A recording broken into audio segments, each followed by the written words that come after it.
안녕하세요. 츠키입니다. 네로님의 슬픔의 물결에 빠져 해설입니다.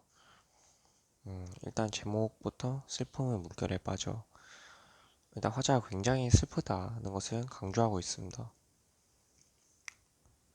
손발이 두 개씩 나 있는 정도는 사랑할 수 있는 것도 두세 개로. 일단 사람은 누구나 손발이 두 개씩 나 있어요. 그런데 그것이 사랑할 수 있는 것도 두세 개로. 그것이 바보처럼 늘어만 가는 것 같다면. 일단 이렇게 한 묶음인데 일단 여기부터 해석을 할게요. 사랑할 수 있는 게 두 개, 세 개로 바보같이 늘어만 가는 것 같다. 사랑할 수 있는 것이 늘어만 간다는 거죠. 근데 이것이 바보 같다. 이렇게 해석할 수 있죠. 자신이 사랑하고 있는 것이 늘어나는 것이 그것이 바보 같은 상황이다. 부정적인 상황이다. 그렇게 자신의 사랑을 부정적으로 해석할 수 있음을 알 수 있죠. 손발이 두 개씩 나는 정도는. 그러니까 손발이 두 개라는 거는 자신이 품을 수 있는, 그러니까 단순히 생물학적인 그런 구조가 아니라 자신이 품을 수 있는 마음이나 상황, 여유 그런 것을 의미합니다. 버리고 가지 않으면 안 되겠네. 이거는 자신은 사랑할 수 있는 게 이것밖에 안 돼요. 두 개밖에 사랑할 수가 없어요. 근데 계속 뭐 세 개, 네 개 이렇게 늘어나니까 무언가는 버려야 하지 않겠냐. 이런 의미를 담고 있어요. 여기까지. 그러니 충분히 사랑할 수 있도록 탐욕스러운 이 나는 어느 날 덜 떨어진 자신을 사랑한 것은 그만두는 것으로 결정했어. 이건 좀 극단적인데, 그러니 충분히 사랑할 수 있도록. 근데 화자는 다 사랑하고 싶어 한다는 거예요. 이거 버리고 싶지 않아요. 탐욕스러운 이 나는 어느 날. 이게 다 사랑하고 싶다는 자신을 탐욕스럽다고 인지하고 있는 것이죠. 덜 떨어진 자신을 사랑하는 것은 이 탐욕스러운 자신을 덜 떨어졌다. 이거를 이렇게 동일시한다고 할 수 있습니다. 그만두는 것을 결정했어. 그러니까 이만큼 사랑하냐, 이만큼 사랑하냐, 이런 뭐 크기의 문제에 따지자는 게 아니라 그냥 나 자신 자체를 사랑하지 않겠다. 더 이상은 그렇게 좀 극단적인 태도로 보이고 있습니다.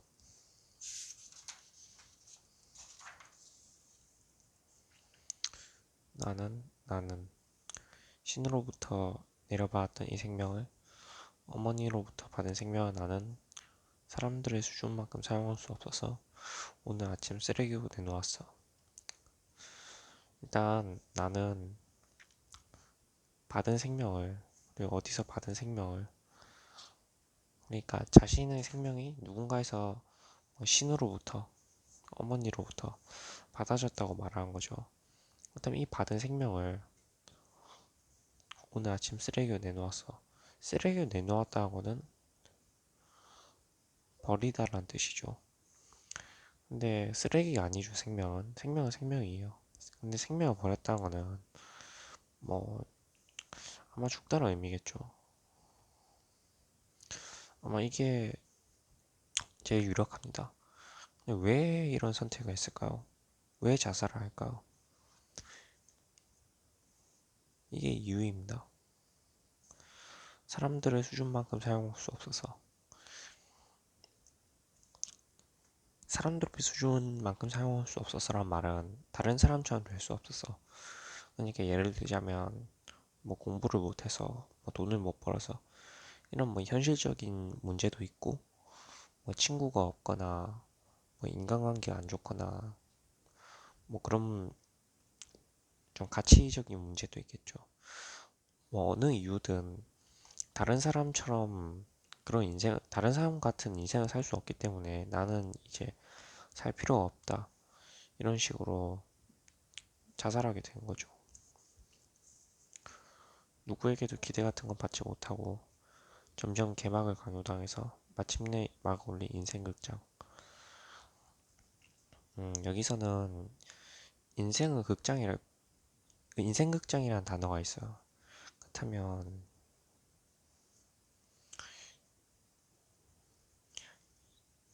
이게 성립됩니다. 화자는 인생을 하나의 공연이라고 생각하고 있어요.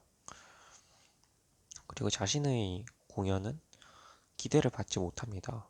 자신을 기대해주는, 자신을 말아봐주는 사람이 없어요.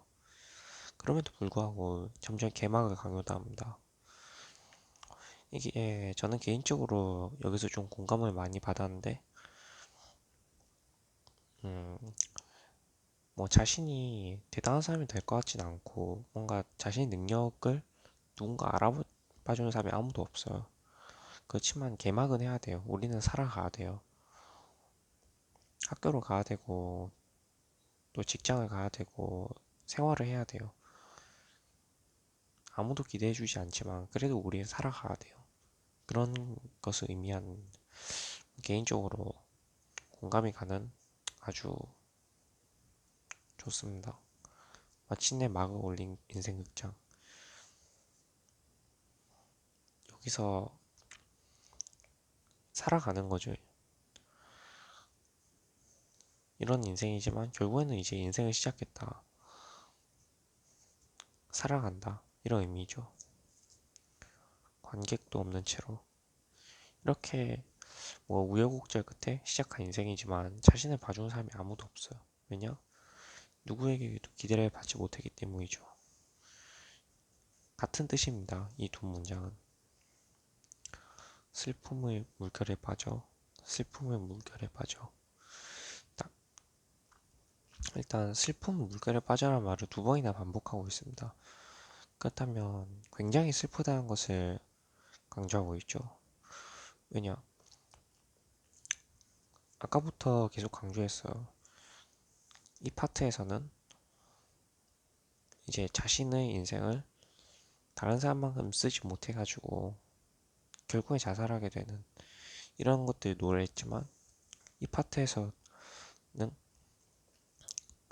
이제 인생을 시작하지만 결국에 기대도 받지 못하고 자신을 봐주는 사람도 없는 하여튼 이 파트든 둘 다 암울한 거는 마찬가지예요. 그렇기 때문에 당연히 슬플 수밖에 없는 거예요.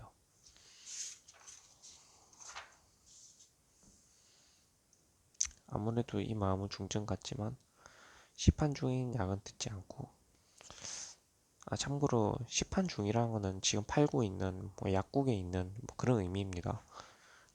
아무래도 이 마음은 중증 같지만 중증 이 마음 중증이라는 거는 뭐 병이죠. 뭐 말기 뭐 병 말기 심각한 병 이런 뜻이에요. 이 마음이 중증이다. 그렇다면 마음이 괴롭다. 심리적으로 괴롭다. 그런 뜻이죠. 자신은 정말 괴롭지만 시판 중에 약은 듣지 않고 약이 정말 약이란 뜻은 아니에요. 그냥 희망, 미래 그런 것들을 의미한 거죠.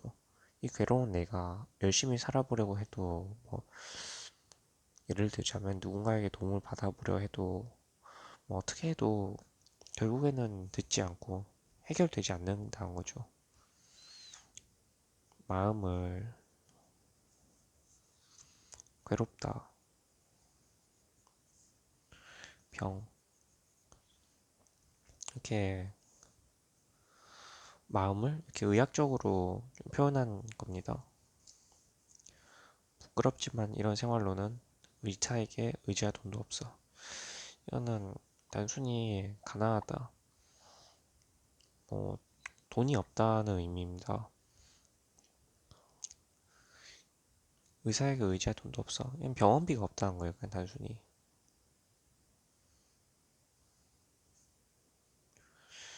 왜냐? 가난하기 때문에. 돈이 없으니까 뭐 병원에 갈 여력이 안 된다는 거죠.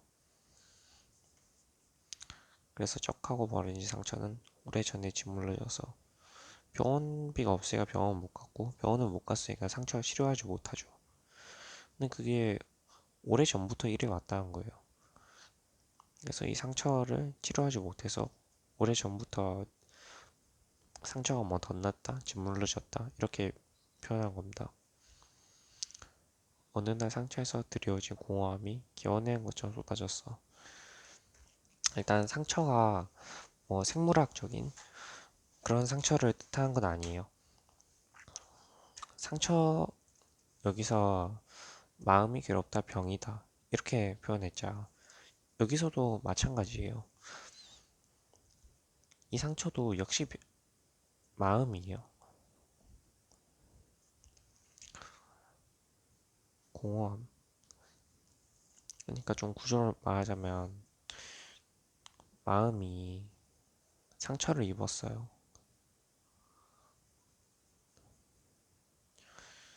그래서 상처가 결국엔 덧나게 된 거죠. 근데 여기서 공허함이 차요.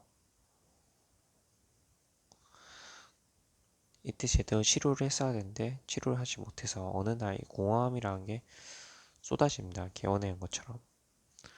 그러니까 이제 자신의 고통이 쏟아져 나온다. 이제 폭발한다. 이런 의미이죠.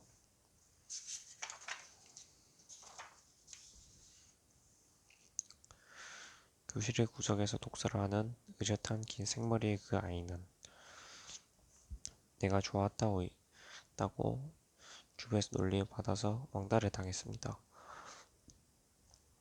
이거는 뭐 왕따가 나오는 만화 같은 데서 가끔 나오는 장면인데요. 일단 어딜 가나 교실 구석에서 책 읽고 있는 의젓한 긴 생머리 그 아이 있습니다. 뭐 만화에도 현실에도 종종 존재하는 뭐 그런 범죄의 스타일이죠.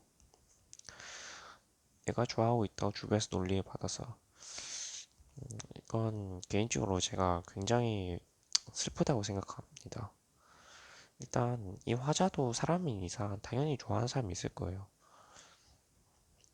뭐 한 번쯤 뭐 짝사랑도 해보죠. 그런데 그냥 자신이 좋아하고 있다는 이유로 그게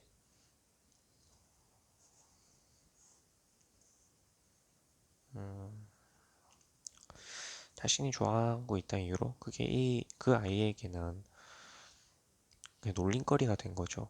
그러니까 자신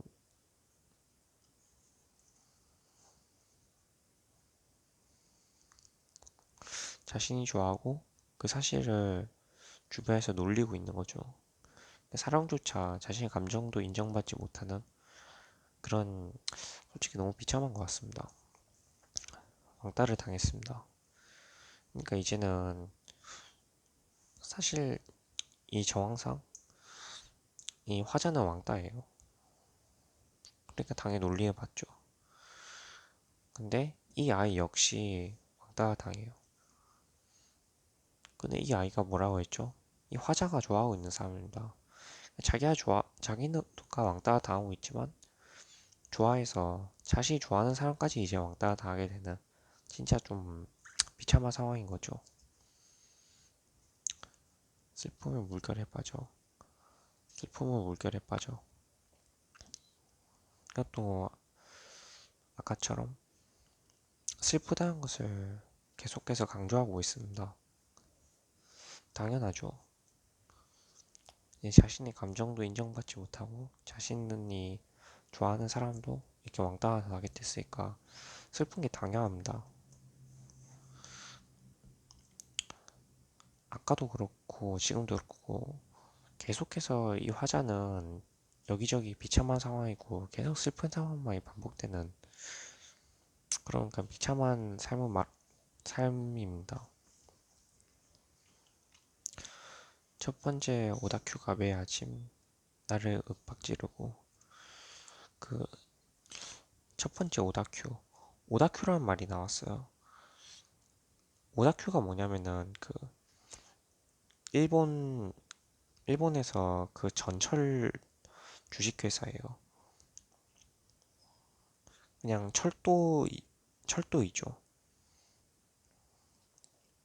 그러니까 오다큐는 음, 그냥 전철.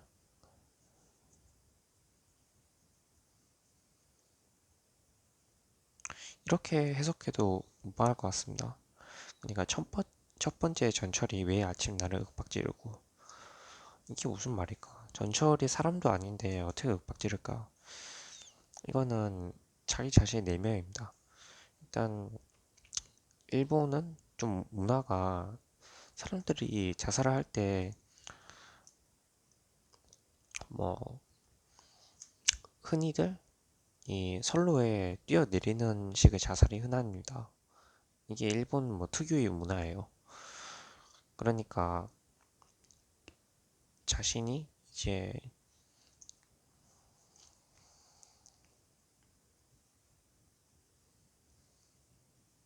그냥 자살하고 싶다. 이렇게 이 한마디로 요약할 수 있습니다. 이 두 문장은. 벌떡 일어났던 나의 하루를 오늘도 치어 죽여가. 이것도 이거와 이어지는 내용입니다. 벌떡 일어났던 나의 하루를. 그러니까 이제 살아보려고 하는 겁니다. 근데 여기서 약간의 희망이 보입니다. 계속 절망만 이야기했지만 이 한 문제에서 조금의 희망의 불씨가 보여요. 근데 그 희망조차 치어 죽여간다는 거죠. 이 치다는 거는 이 전철이니까 전철이 사람을 치는 그런 것에 비유한 겁니다. 그러니까 이 희망마저 이제 꺼져가는 뭐 더 절망으로 떨어져가는 그런 상황이죠.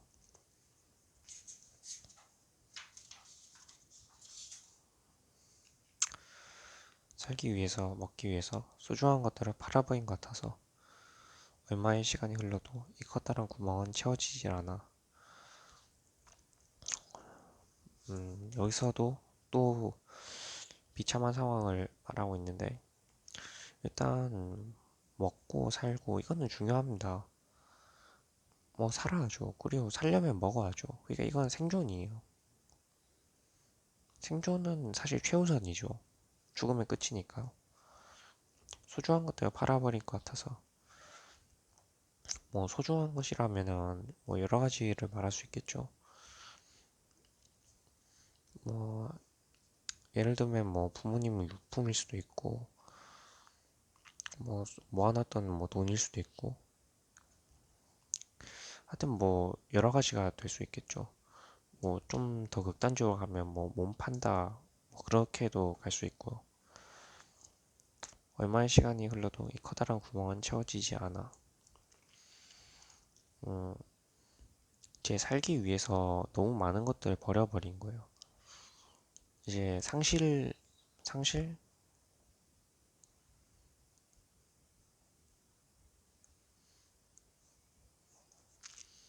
상실공허함 이런 거죠. 이 구멍은 이것들을 의미합니다. 근데 절대 채워지지 않는 거죠.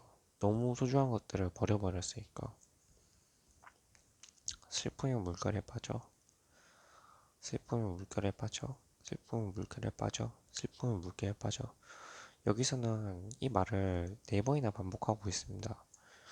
계속 슬프다, 슬프다. 그냥 슬픔만을 계속 반복할 뿐입니다.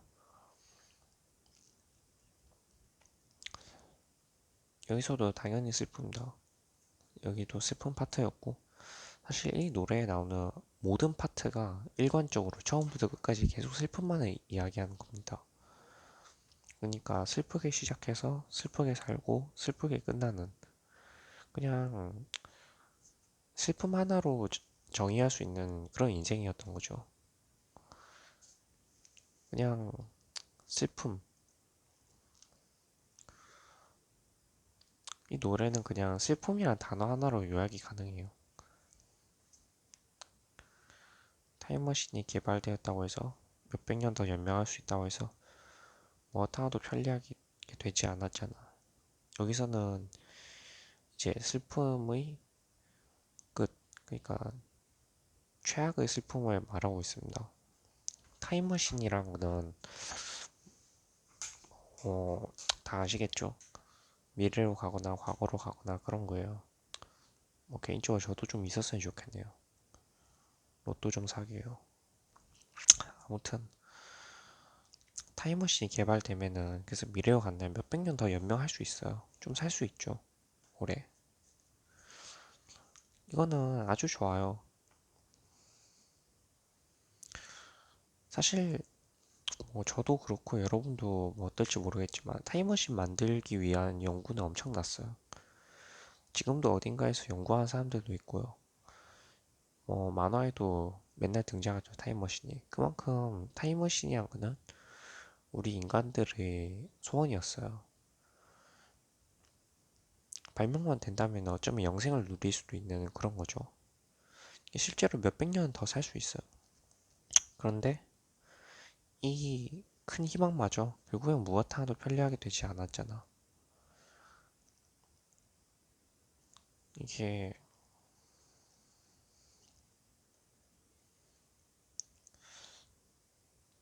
저는 이 문장은 최고의 절망이라고 생각합니다. 결국에는 이렇게 오랜 소원이 이루어지고 그리고 거의 영생을 누릴 수 있게 되고 이제 삶의 문제가 해결되고 이렇게 행복해진 것 같지만 그마저도 결국에는 편리하게 된 거는 없다. 결국에 의미 없다. 그렇게 몇백 년 더 살 수 있게 된 것도 이렇게 해석할 수 있습니다. 음, 일단 이제부터는 이 노래랑 상관없는 제 개인적인 생각인데 음, 일단 저는 인생을 하루하루 그냥 충실히 행복하게 살아가야 된다고 생각합니다. 일단 사실 이 노래에서 나와 있는 것들이 막 진짜 막 우울증 환자, 극단적인 사람, 그런 사람의 스토리일 수 있습니다. 하지만 그게 제 스토리가 된다고 해서 이상할 건 없어요. 사람이 살면서 한 번도 슬프지 않고 행복하게만 살 수 있는 사람은 존재하지 않아. 슬픈 일이 많고 그냥 뭐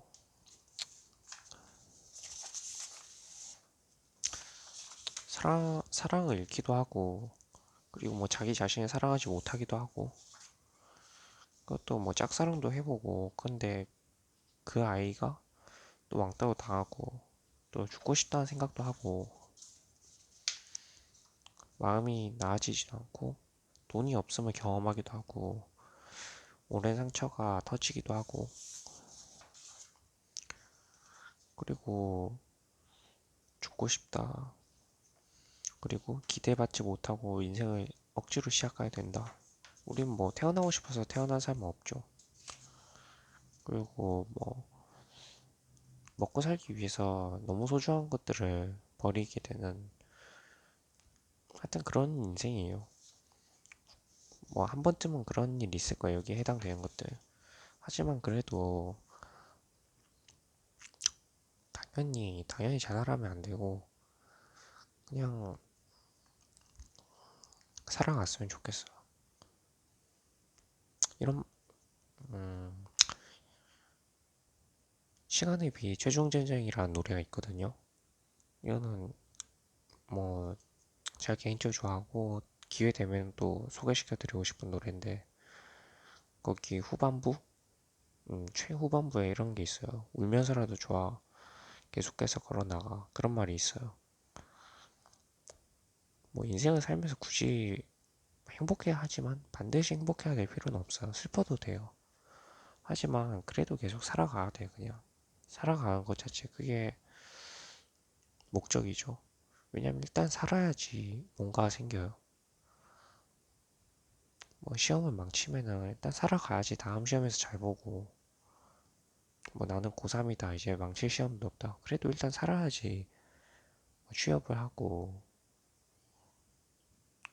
꼭 그런 경제적인 거 말고도 그냥 사랑하는 사람이 있든지 아니면 좋아하는 사람이 죽거나 다른 일이든지 하든 어떤 절망이라도 결국 일단 살아야지 뭐가 될 거 아니겠습니까? 그래서 그냥 기쁨에는 그게 다행이겠지만 그리고 기뻐야 하겠지만 그렇지 않으면은 그냥 살아가라. 그냥 울면서라도 그냥 앞으로 걸어 나가라. 그렇게 말하고 싶습니다. 감사합니다.